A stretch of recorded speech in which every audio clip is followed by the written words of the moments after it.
प्रसिद्ध प्राचीन पुस्तक अर्थशास्त्र के लेखक कौन हैं? आपके ऑप्शन हैं ए मेगास्थनीज, बी चाणक्य, सी कालिदास या फिर डी विशाखादत्त। इस क्वेश्चन का राइट आंसर होगा ऑप्शन बी चाणक्य। प्रसिद्ध प्राचीन पुस्तक अर्थशास्त्र के लेखक चाणक्य थे।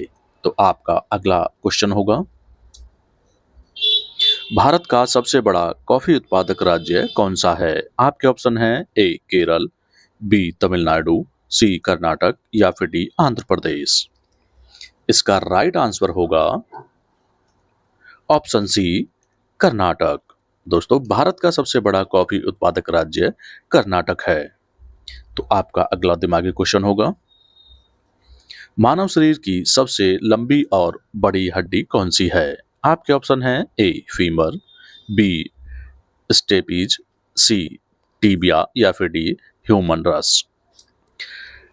इस क्वेश्चन का राइट आंसर है ऑप्शन ए फीमर। दोस्तों, मानव शरीर की सबसे लंबी और बड़ी हड्डी फीमर हड्डी होती है, जो कि जांग में पाई जाती है। तो आपका अगला क्वेश्चन होगा, भारतीय संविधान की प्रस्तावना में समाजवादी और धर्मनिरपेक्ष शब्द किस संशोधन द्वारा जोड़े गए?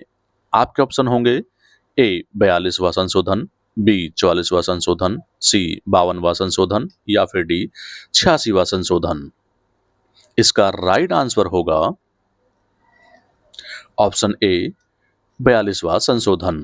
दोस्तों, भारतीय संविधान की प्रस्तावना में समाजवादी और धर्मनिरपेक्ष शब्द जो संशोधन था वो जोड़ा गया था, वो ऑप्शन ए यानी 42वां संशोधन में। तो आपका अगला क्वेश्चन, विश्व की सबसे गहरी झील कौन सी है? आपके ऑप्शन हैं ए सुपरियर झील, बी बेकाल झील, सी विक्टोरिया झील या फिर डी मृत सागर। इसका राइट आंसर है ऑप्शन बी बेकाल झील। दोस्तों, विश्व की सबसे गहरी झील बेकाल झील मानी जाती है। तो आपका अगला क्वेश्चन होगा, राज्यसभा के सदस्यों का कार्यकाल कितने वर्ष का होता है? आपके ऑप्शन होंगे ए 4 वर्ष, बी 5 वर्ष, सी 6 वर्ष या फिर डी आजीवन। तो इस क्वेश्चन का राइट आंसर है ऑप्शन सी 6 वर्ष। दोस्तों, राज्यसभा के सदस्यों का कार्यकाल 6 वर्ष का होता है। तो आपका अगला क्वेश्चन होगा, इंटरनेशनल वुमेन्स डे कब मनाया जाता है? आपके ऑप्शन हैं ए 8 मार्च, बी 8 अप्रैल, सी 10 मई या फिर डी 12 जून। तो इस क्वेश्चन का राइट आंसर है ऑप्शन ए 8 मार्च। दोस्तों, इंटरनेशनल वुमेन्स डे 8 मार्च को मनाया जाता है। तो आपका अगला दिमागी क्वेश्चन होगा, ओलंपिक खेलों में व्यक्तिगत स्वर्ण पदक जीतने वाले पहले भारतीय कौन हैं? आपके ऑप्शन हैं ए सुशील कुमार, बी अभिनव बिंद्रा, सी नीरज चोपड़ा या फिर डी लिएंडर पेस। इस क्वेश्चन का राइट आंसर होगा ऑप्शन बी अभिनव बिंद्रा।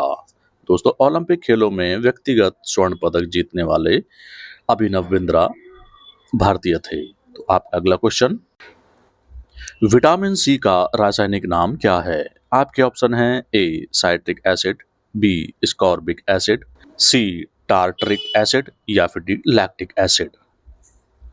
तो इस क्वेश्चन का राइट आंसर होगा ऑप्शन बी स्कॉर्बिक एसिड। दोस्तों, स्कॉर्बिक एसिड जो है वो विटामिन सी का रासायनिक नाम है।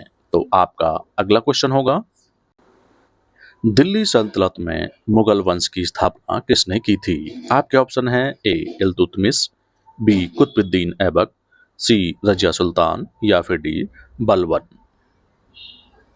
इस क्वेश्चन का राइट आंसर होगा ऑप्शन बी कुतुबुद्दीन ऐबक। दोस्तों, दिल्ली सल्तनत में मुगल वंश की स्थापना कुतुबुद्दीन ऐबक ने की थी। तो आपका नया क्वेश्चन होगा, जब लोहे पे जंग यानी रस्ट लगता है तो उसका वजन क्या होता है? आपके ऑप्शन हैं ए घटता है, बी बढ़ता है, सी समान रहता है या फिर डी पहले घटता है फिर बढ़ता है। तो इसका राइट आंसर होगा ऑप्शन बी बढ़ता है। दोस्तों, जब लोहे पर जंग यानी रस्ट लगती है तो उसका वजन बढ़ता है। तो आपका अगला नया क्वेश्चन होगा, विश्व पर्यावरण दिवस प्रतिवर्ष किस तारीख को मनाया जाता है? आपके ऑप्शन हैं ए 5 जून, बी 5 जुलाई, सी 15 अगस्त या फिर डी 21 जून। तो इस क्वेश्चन का राइट आंसर होगा ऑप्शन ए 5 जून। दोस्तों, विश्व पर्यावरण दिवस प्रतिवर्ष 5 जून को मनाया जाता है। तो आपका नया क्वेश्चन होगा, वायुमंडल की सबसे निचली परत कौन सी है? आपके ऑप्शन हैं ए समताप मंडल, बी आयन मंडल, सी क्षोभ मंडल या फिर डी बहिर्मंडल। बहुत ही इंपॉर्टेंट क्वेश्चन है, तो इसका राइट आंसर होगा ऑप्शन सी क्षोभ मंडल। दोस्तों, वायुमंडल की सबसे निचली परत जो होती है वो क्षोभ मंडल होती है। तो आपका अगला क्वेश्चन, सिंधु घाटी सभ्यता के अंतर्गत हड़प्पा की खोज किस वर्ष हुई थी? आपके ऑप्शन हैं ए 1920, बी 1921, सी 1922 या फिर डी 1923।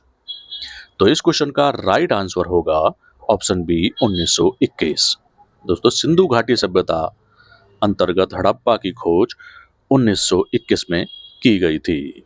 तो आपका अगला क्वेश्चन, लाइट ईयर निम्नलिखित में से किसका मात्रक है? तो आपके ऑप्शन हैं ए समय, बी दूरी, सी प्रकाश की तीव्रता या फिर डी वेग। तो इस क्वेश्चन का राइट आंसर होगा ऑप्शन बी दूरी। दोस्तों, लाइट ईयर दूरी का मात्रक होता है। तो आपका अगला दिमागी क्वेश्चन होगा, भारत के स्वतंत्रता संग्राम के दौरान केसरी समाचार पत्र किसने शुरू किया था? आपके ऑप्शन हैं ए लाला लाजपत राय, बी बाल गंगाधर तिलक, सी विपिन चंद्र पाल या फिर डी गोपाल कृष्ण गोखले। तो इस क्वेश्चन का राइट आंसर होगा ऑप्शन बी बाल गंगाधर तिलक। दोस्तों, भारत के स्वतंत्रता संग्राम के दौरान केसरी समाचार पत्र बाल गंगाधर तिलक जी ने शुरू किया था। तो आपका अगला क्वेश्चन होगा, भारत के किस शहर को पिंक सिटी कहा जाता है? आपके ऑप्शन है ए जैसलमेर, बी जोधपुर, सी जयपुर या फिर डी उदयपुर। दोस्तों, इस क्वेश्चन का राइट आंसर आपको मेरे कमेंट सेक्शन में बताना है और आपसे एक रिक्वेस्ट है कि आप हमारी वीडियो को लाइक नहीं करते हैं और चैनल को सब्सक्राइब भी नहीं करते हैं। ये बिल्कुल फ्री होता है और ये आपका कर्तव्य है, हमें फॉलो करें और लाइक करें। तो चलिए मिलते हैं नेक्स्ट वीडियो में। जय हिंद, जय भारत, वंदे मातरम। स्टडी करते रहें,